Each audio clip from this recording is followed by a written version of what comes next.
श्रीमद्भगवद्गीता अथ द्वितीयोऽध्यायः सांख्ययोगः। संजय उवाच तं तथा कृपयाविष्टमश्रुपूर्णाकुलेक्षणं विषीदन्तमिदं वाक्यमुवाच मधुसूदनः। श्रीभगवानुवाच कुतस्त्वाकश्मलमिदं विषमे समुपस्थितम् अनार्यजुष्टमस्वर्ग्यमकीर्तिकरमर्जुन। क्लैभ्यं मास्मघमः पार्थ नैतत्त्वयुपपद्यते। क्षुद्रं हृदय दौर्बल्यं त्यक्त्वोत्तिष्ठ परन्तप। अर्जुन उवाच कथं भीष्ममहं संख्ये द्रोणं च मधुसूदन। इषुभिः प्रतियोत्स्यामि पूजार्हावलिसूदन।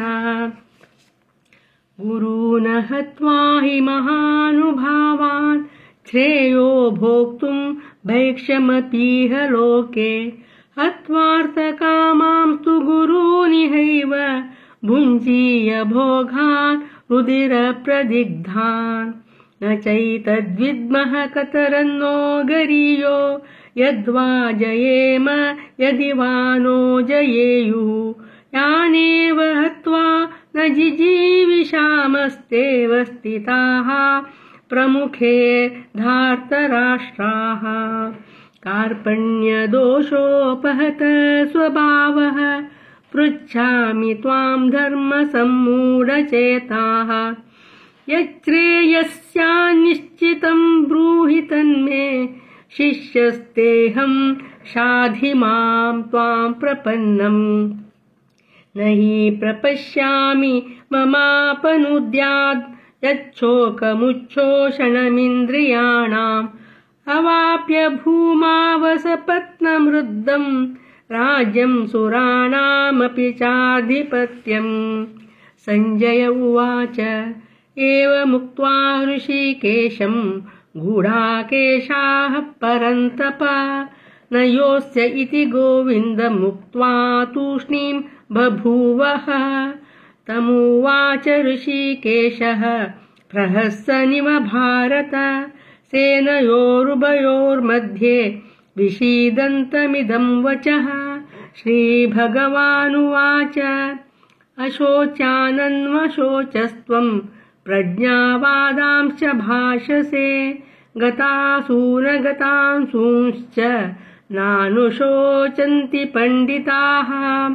न त्वेवाहं जातु नासं न त्वं नेमे जनाधिपाः। न चैव न भविष्यामः सर्वे वयमतः परम्। देहिनोऽस्मिन् यथा देहे कौमारं यौवनं जरा तथा देहान्तरप्राप्तिर्धीरस्तत्र न मुह्यति। मात्रा स्पर्शास्तु कौन्तेय शीतोष्णसुखदुःखदाः। आगमापायिनो नित्यास्तां तितिक्ष्वस्व भारत। यं हि न यथयन्त्येते पुरुषं पुरुषर्षभ। समदुःखसुखं धीरं सोऽमृतत्वाय कल्पते। नासतो विद्यते भावो नाभावो विद्यते सतः। उभयोरपि दृष्टोऽन्तस्त्वनयोस्तत्त्वदर्शिभिः। अविनाशि तु तद्विद्धि येन सर्वमिदं ततम्। विनाशमव्ययस्यास्य न कश्चित् कर्तुमर्हति। अन्तवन्त इमे देहा नित्यस्योक्था शरीरिणः। अनाशिनो प्रमेयस्य तस्माद्युध्यस्व भारत। य एनं वेति हन्तारं यश्चैनं मन्यते हतम्। उभौ तौ न विजानीतो नायं हन्ति न हन्यते। न जायते म्रियते वा कदाचित् नायं भूत्वा भविता वा न भूयः।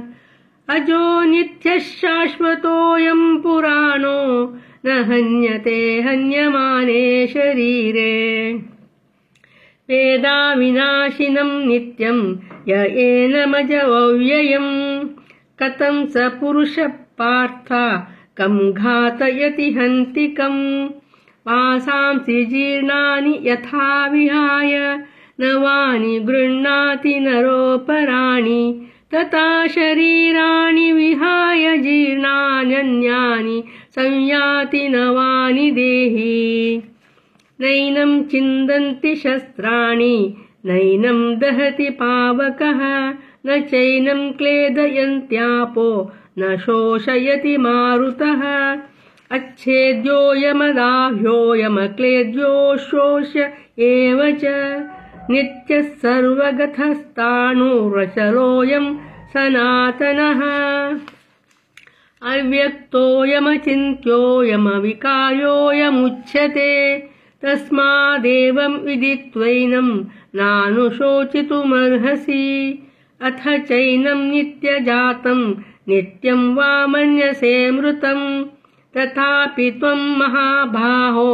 नैवं शोचितुमर्हसि जातस्य हि ध्रुवो मृत्युर्ध्रुवं जन्म मृतस्य च तस्मादपरिहार्यर्थे न त्वं शोचितुमर्हसि अव्यक्तादीनि भूतानि व्यक्तमध्यानि भारत अव्यक्तनिधनान्येव तत्र का परिदेवना आश्चर्यवत् पश्यति कश्चिदेनमाश्चर्यवद्वदति तथैव चान्यः आश्चर्यवश्चैनमन्य शृणोति श्रुत्वाप्येनं वेद न चैव कश्चित् देहि नित्यमवद्योऽयं देहे सर्वस्य भारत तस्मात् सर्वाणि भूतानि न त्वं शोचितुमर्हसि स्वधर्ममपि चावेक्ष्य न विकम्पितुमर्हसि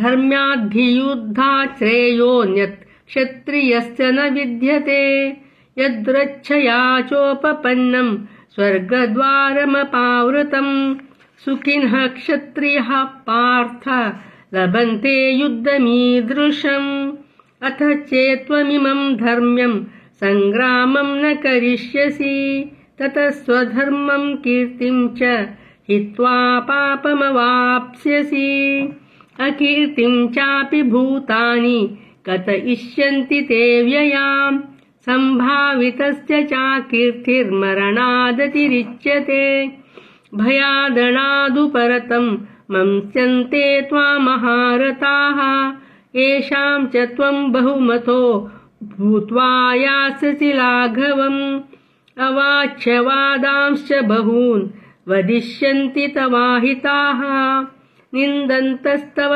सामर्थ्यं तथो दुःखतरं नु किम् हतो वा प्राप्स्यसि स्वर्गं जित्वा वा भोक्ष्यसे महीम् तस्मादुत्तिष्ठ कौन्तेय युद्धाय कृतनिश्चयः सुखदुःखे समे कृत्वा लाभालाभौ जयाजयौ ततो युद्धाय युज्यस्व नैवं पापमवाप्स्यसि एषा ते विहिता साङ्ख्ये बुद्धिर्योगे त्विमां शृणु बुद्ध्या युक्तो यया पार्थ कर्मबन्धं प्रहास्यसि नेहाभिक्रमनाशोऽस्ति प्रत्यवायो न विद्यते स्वल्पमप्यस्य धर्मस्य त्रायते महतो भयात् व्यवसायात्मिका बुद्धिरेकेह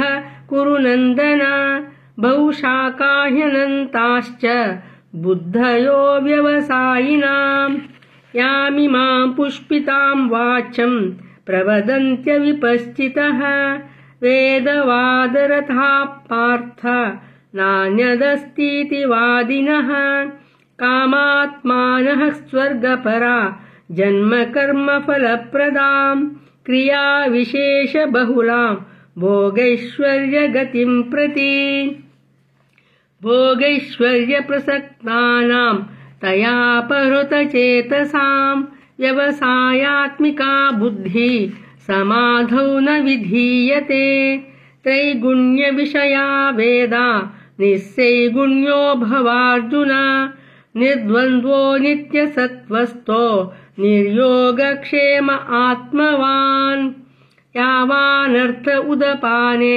सर्वतः सम्प्लुतोदके तावान् सर्वेषु वेदेषु ब्राह्मणस्य विजानतः कर्मण्येवाधिकारस्ते मा फलेषु कदाचन मा कर्मफलहेतुर्भुर्मा ते सङ्गोऽस्त्वकर्मणि योगस्थ कुरु कर्माणि सङ्गं त्यक्त्वा धनञ्जय सिद्ध्यसिद्ध्यो समो भूत्वा समत्वं योग उच्यते दूरेण ह्यवरं कर्म बुद्धियोगात् धनञ्जय बुद्धौ शरणमन्विच्छ कृपणाः फलयेतवः बुद्धियुक्तो जहातीह उभे सुकृतदुष्कृते तस्माद्योगाय युज्यस्व योगः कर्मसु कौशलम् कर्मजं बुद्धियुक्ता हि फलं त्यक्त्वा मनीषिणः जन्मबन्धविनिर्मुक्ताः पदं गच्छन्त्यनामयम् यदा ते मोहकलिलं बुद्धिर्व्यतितरिष्यति तदा गन्तासि निर्वेदं श्रोतव्यश्च श्रुतस्य च श्रुति विप्रतिपन्ना ते यदा स्यास्यति निश्चला समाधावचला बुद्धिस्तदा योगमवाप्स्यसि अर्जुन उवाच स्थितप्रज्ञस्य का भाषा समाधिस्तस्य केशव स्थितधी किं प्रभाषेत किमासीत व्रजेत किम् श्रीभगवानुवाच प्रजहाति यदा कामान् सर्वान् पार्थमनोगतान् आत्मनैवात्मना तुष्टः स्थितप्रज्ञस्तदोच्यते दुःखेष्वनुद्विग्नमनाः सुखेषु विगतस्पृहः वीतरागभयक्रोधः स्थितधीर्मुनिरुच्यते यः सर्वत्रानभिस्नेहस्तत्तत्प्राप्य शुभाशुभम् नाभिनन्दति न द्वेष्टि तस्य प्रज्ञा प्रतिष्ठिता यदा संहरते चायं कौर्मोऽङ्गानीव सर्वशः इन्द्रियाणीन्द्रियार्थेभ्यस्तस्य प्रज्ञा प्रतिष्ठिता विषया विनिर्वर्तन्ते निराहारस्य देहिनः रसवर्जं रसोऽप्यस्य परं दृष्ट्वा निवर्तते यततो ह्यपि कौन्तेय पुरुषस्य विपश्चितः इन्द्रियाणि प्रमाथीनि हरन्ति प्रसभं मनः तानि सर्वाणि संयम्य युक्त आसीत मत्परः वशे यस्येन्द्रियाणि तस्य प्रज्ञा प्रतिष्ठिता ध्यायतो विषयान् पुंसः सङ्गस्तेषूपजायते सङ्गासञ्जायते कामः कामत्क्रोधोऽभिजायते क्रोधाद्भवति सम्मोहः सम्मोहात् स्मृतिविभ्रमः स्मृतिभ्रंशात् बुद्धिनाशो बुद्धिनाशात् प्रणश्यति रागद्वेषवियुक्तैस्तु विषयानिन्द्रियैश्चरन् आत्मवैश्यैर्विधेयत्मा प्रसादमधिगच्छति प्रसादे सर्वदुःखानां हानिरस्योपजायते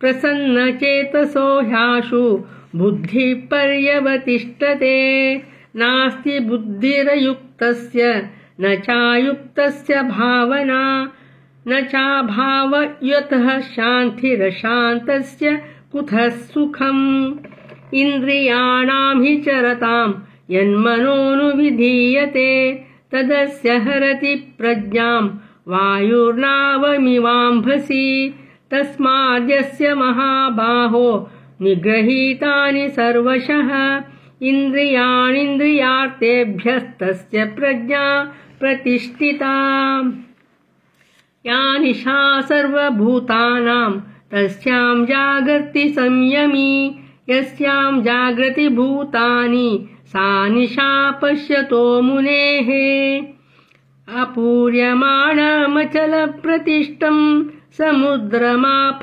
प्रविशन्ति यद्वत् तद्वत्कामायं प्रविशन्ति सर्वे स शान्तिमाप्नोति न कामकामी विहाय कामान्य सर्वान् पुमांश्चरति निःस्पृहः निर्ममो निरहङ्कारः स शान्तिमधिगच्छति एषा ब्राह्मी स्थितिः पार्थ नैनां प्राप्य विमुह्यति स्थित्वा स्यामन्तकालेऽपि ब्रह्मनिर्वाणमृच्छति। ॐ तत्सदिति श्रीमद्भगवद्गीतासूपनिषत्सु ब्रह्मविद्यायां योगशास्त्रे श्रीकृष्णार्जुनसंवादे साङ्ख्ययोगो नाम द्वितीयोऽध्यायः। श्रीकृष्णार्पणमस्तु। हरि ओम्।